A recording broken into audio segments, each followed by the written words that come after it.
Psychopaths. Our society tends to be a little bit obsessed with them. We seem to be fascinated by these abnormal characters in fiction. I guess you could say I just want to have a meaningful relationship with someone special. A lot of the most popular protagonists are openly advertised as psychopaths. Don't hurt me! Why are we so fascinated with this particular personality type? Do you go out with friends? Well, a boy's best friend is his mother. There are several character traits which denote a psychopathic personality. They can be manipulative and they'll lack remorse. But the most observable and possibly the most concerning characteristic is the lack of empathy. And empathy is the ability to put yourself in the mental shoes of another individual so you can understand their thoughts and emotions. So, simply put, psychopaths lack the ability to understand how somebody else is feeling. We find the absence of such a fundamental trait so bizarre that we repeatedly, successfully fictionalize it. But actually, we all tend to suffer from this condition to a degree. And without it, what tends to emerge is a much darker and uglier side of humanity, ranging from everyday tragedies to the most abhorrent, contemptible atrocities in history. No matter the degree of this ugly side though, they all amount to a failure of empathy.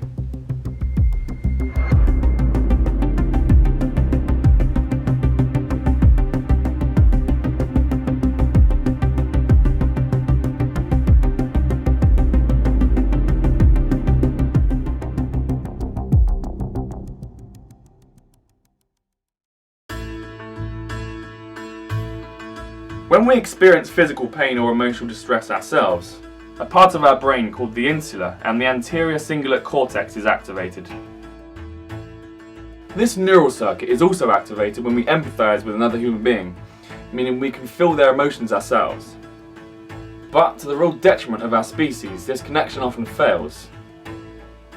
How can we attempt to explain this? Well, one explanation, as I mentioned before, is the natural state of psychopathy. Some people are just not born with this ability to understand other people's emotions. You're not here to pretend to be remorseful. Of course not. Why would I do that? Are you remorseful? Not at all. I think that's why we find them so interesting. They're normal in every other way, but they seem to be missing something at the core of exactly what it is that we think is human.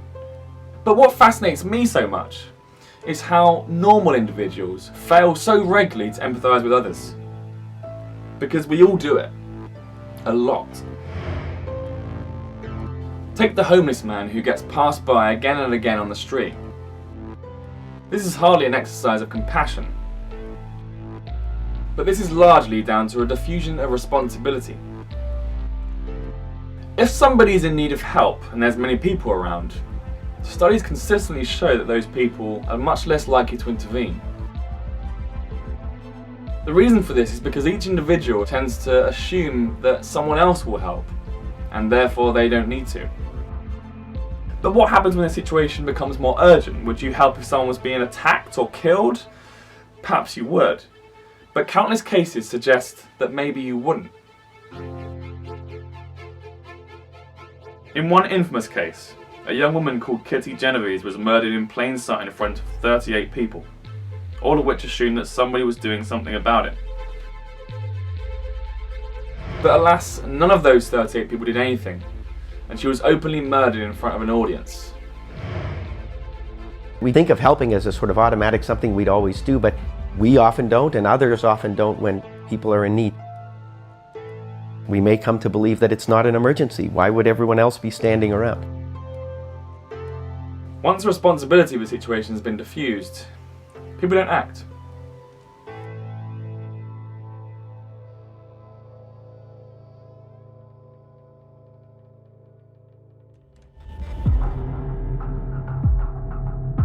So the activation of this special part of the brain is very important for many social situations. But what happens when that neural circuit is activated too much? There are people in certain occupations, for instance, that experience what's known as compassion fatigue. This is particularly common with people who frequently deal with other people's trauma, for instance paramedics or therapists. Having to routinely deal with people you're trying to help over time will result in a reduced sympathy for these people. In one way, the best people for these jobs are those who can easily detach themselves from their emotional side. But if not, then it's easy to suffer from emotional burnout. Similar to this is donor fatigue, which is what happens when people stop giving donations to charities.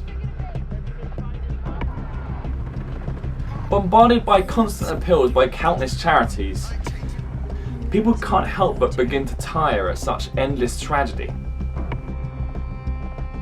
And in a way, you can't blame them. We all know that news corporations print 95% bad news to keep people interested, just to get clicks or sell their newspapers, just fighting for our attention. You so rarely experience proper context around images or stories of tragedy or suffering, and it's just emotionally exhausting or overwhelming. And so our brains learn to filter this kind of stuff out and ignore it. The most striking and obvious failure of empathy for me, though, is that we tend to feel less and less of it the more distant they are from us. I mean this in several different ways. Firstly, I literally mean how far they are away from us geographically. We all know what it feels like to hear about someone from our town who has died. That event is particularly shocking and interesting to us. But if that person is from a different part of the country, it seems to have less impact. And if it's a different country entirely, then less still. And a different continent, less still. If we hear about a person dying on the other side of the world, as long as we don't know them, we don't really care much at all.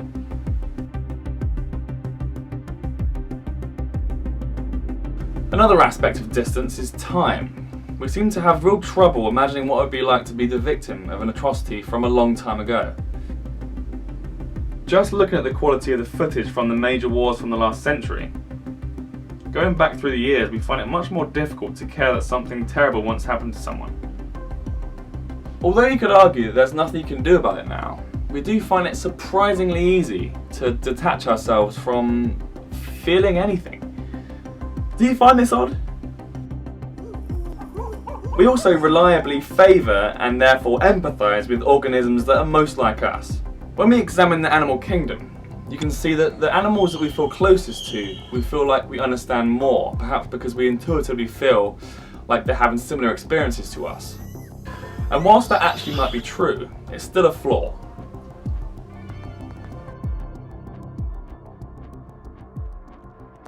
In case you hadn't noticed as well, this happens within our own species. Human beings are massively subject to simple prejudices that we've always struggled with, and will continue to struggle with for a long time. Now, I'm not attempting to provide solutions to these problems, but I think it should be made clear that empathy is an invaluable tool to us as a collective society.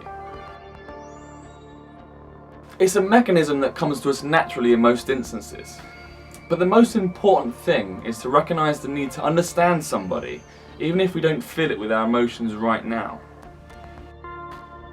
And to detach ourselves from our natural tribal associations as much as possible. And that way, even where empathy fails, we can succeed as human beings.